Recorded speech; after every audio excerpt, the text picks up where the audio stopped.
Hey, what's up you guys? It's Dorothy and welcome back to my channel. In today's video we're going to go into, oh my gosh, my bookmark just fell out, but at least I know where I was. We're going to go into chapter 4, part 1 of Killing Mr. Griffin by Lois Duncan.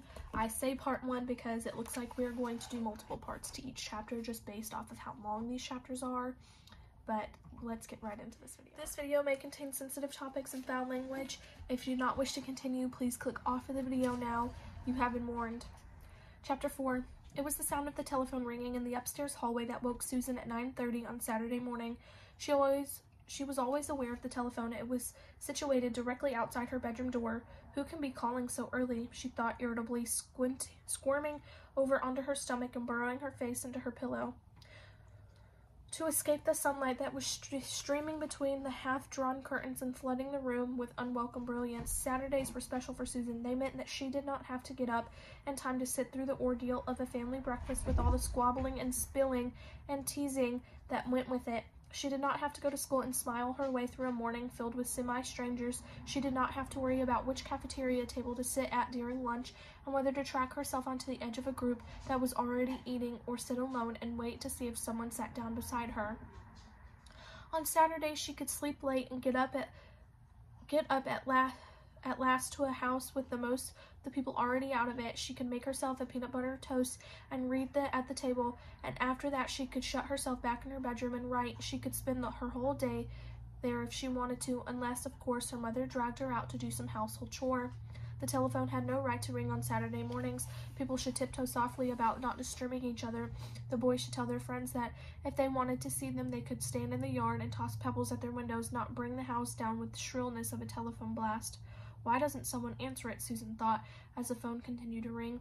Are they deaf, or are all of them out somewhere? Finally, with a sigh of resignation, she dragged herself from under the covers and crossed the room to the door. Her hand was on the knob when the ringing stopped. Craig's voice called, "Sue, it's for you." "For me?" Susan turned the knob and stepped out into the hall. Who was it? How should I know? Some guy.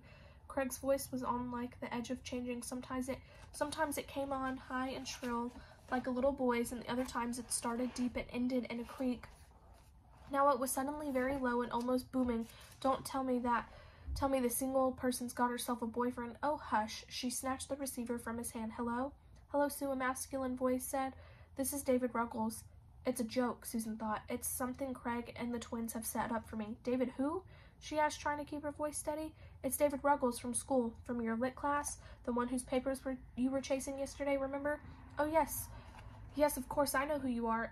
It was not a joke then, it was real. Or perhaps she was still in bed asleep and dreaming.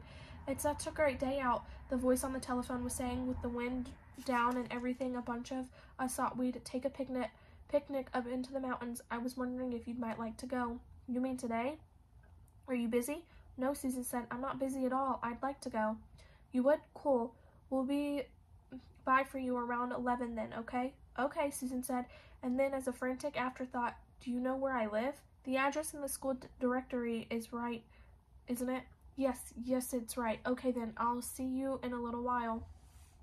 Stunned, she replaced the receiver on the hook. For a moment, she simply stood there staring at it, the pale beige plastic instrument that brought the incredible message. I have a date. You're kidding, Craig exclaimed with astonishment. That guy really asked you out to a picnic? Holy cow, wait till I tell the twins. With a bellow of laughter, Craig went rocketing down the hall, shouting his piece of news. Susan went back into her room and shut the door. I have a date with David, she told herself numbly. She could say the words, but she could not actually believe them. She went into the bathroom and brushed her teeth. The face in the bathroom mirror looked back at her, softly blurred because she was not wearing her glasses.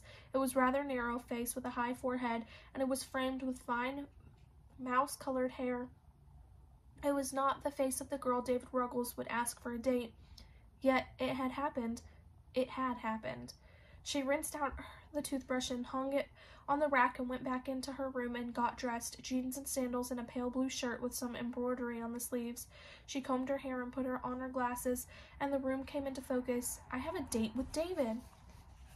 There was a brief, pure functionary knock. The bedroom door opened and her mother came in. Craig told me the news, she said. My goodness, Sue, who is this boy? He's the president of our senior class. How exciting. Her mother's eyes We're shining. What are you guys going to take? Take? Craig said. Craig said it was a picnic. I didn't think about that. Susan regarded her mother blankly. What I'll do. I don't know what other people are bringing.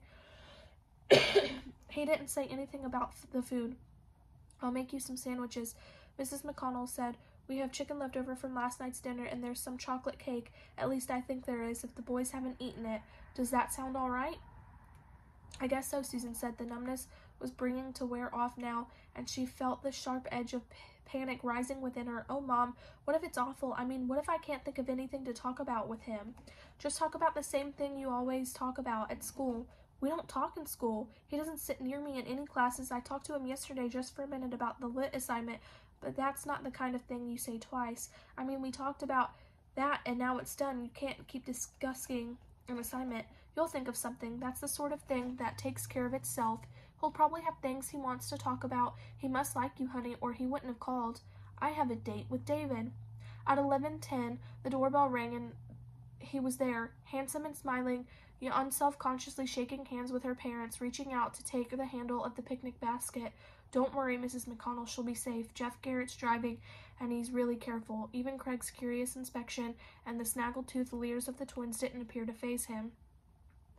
Susan stared at his hands. They were the cleanest hands she had ever seen, long and slender, with tapering fingers. She was afraid that if she lifted her eyes and looked him full in the face, she would be blinded, as though she were looking straight into the dazzling radiance of the sun. Have fun, her mother said. Don't eat too much, came from her father, who did not seem to understand the significance of what was happening, that his 16-year-old daughter was finally, at long last, about to embark on the first date, and that it was not just any boy who had asked her out, but this particular boy.